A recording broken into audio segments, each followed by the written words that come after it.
வணக்கம் viewers, Kumari special சேனலுக்கு உங்களை அன்புடன் வரவேற்கிறோம். இன்னைக்கு சுவையான துவரம்பருப்பு சாம்பார் எப்படி செய்கிறது அப்படிங்கிறத புஷ்பா அம்மா சொல்லுவாங்க. வாங்க வீடியோக்குள்ளே போகலாம். வணக்கம். துவரம்பருப்பு சாம்பாருக்கு தேவையான பொருட்கள். ஃபஸ்ட்டு துவரம்பருப்பை நல்லா கழுவி வச்சுருக்கேன். எவ்வளோ எடுத்திருக்கீங்க? அது 1 கப்பு.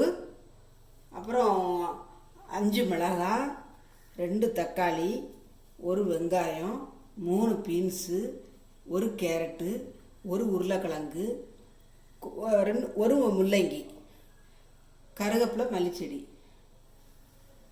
அதுக்கு தேவையான மசால் பொடி. சாம்பார் பொடி நாங்கள் வீட்டிலேயே ரெடி பண்ணியிருக்கோம். அப்புறம் மல்லிப்பொடி, மஞ்சப்பொடி, காயப்பொடி, தேவையான அளவு உப்பு,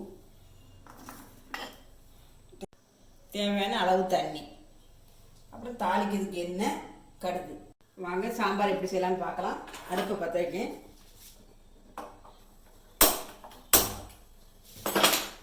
குக்கர் அடுப்பில் வைக்கேன். ஃபஸ்ட்டு தண்ணி ஊற்றணும்.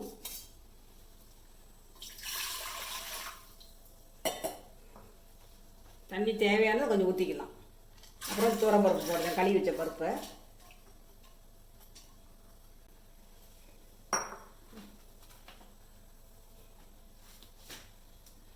இப்போ கட் பண்ணி வச்ச முள்ளங்கி, அப்புறம் உருளைக்கிழங்கு, பருப்பு கூட காயையும் போட்டு எல்லாமே ஒன்றா போட எல்லாம் ஒன்று போல வந்துடும்.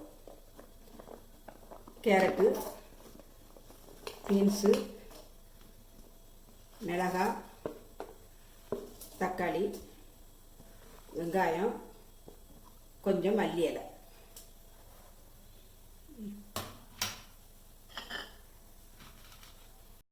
கொஞ்சம் தேவையான அளவு காய்கறி முங்குத அளவுக்கு கொஞ்சம் தண்ணி ஊற்றி கிண்டி விட்டுக்கணும். எல்லா காய்கறியும் ஒன்று போல் மிக்ஸ் பண்ணிட்டோம்னா அப்புறம் அதுக்கப்புறம் மசால் பொடியில் போடணும்.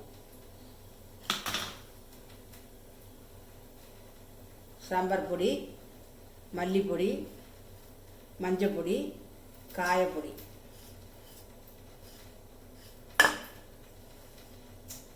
காயப்பொடி, அப்புறம் உப்பு பொடி போடணும். தேவையான அளவு உப்பு போட்டு எல்லாமே ஒன்று போல் நல்லா ஒன்று போல் கலந்துட்டோம்னா கலந்துட்டு குக்கரை மூடி வைக்க. சாம்பார் ரெடி ஆகட்டும். எத்தனை விசில் வரணும்? 4 விசில் போடணும். எல்லா காயும் வேகணும் இல்லையா, அதனால் 4 விசில் போடணும். சாம்பாரை இப்போ ஓப்பன் பண்ணி பார்க்கலாம் நல்லா இதாகிருக்கான்ட்டு. நல்ல மனம் வந்துட்டு நல்லா எல்லாமே நல்ல காய்கறிலாம் வந்துருக்கு போல் கிளறி விட்டு கிண்டி விட்டு பார்த்தீங்கன்னா பாத்திரத்தில் ஊற்றுதேன். அடுப்பு பற்ற வச்சு தாளிக்கிறதுக்கு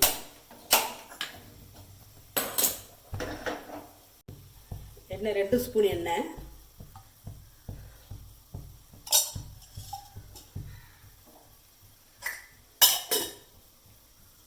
அப்புறம் கடுகு போடுதேன், அப்புறம் 2 வெந்தயம் போட்டது சாம்பார் கொஞ்சம் நல்ல தூக்கலாக இருக்கும்.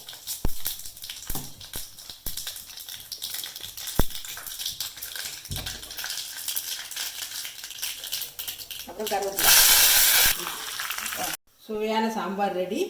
நீங்களும் வீட்டில் ட்ரை பண்ணி பார்த்துட்டு எப்படி இருக்குன்னு சொல்லுங்கள். நன்றி, வணக்கம்.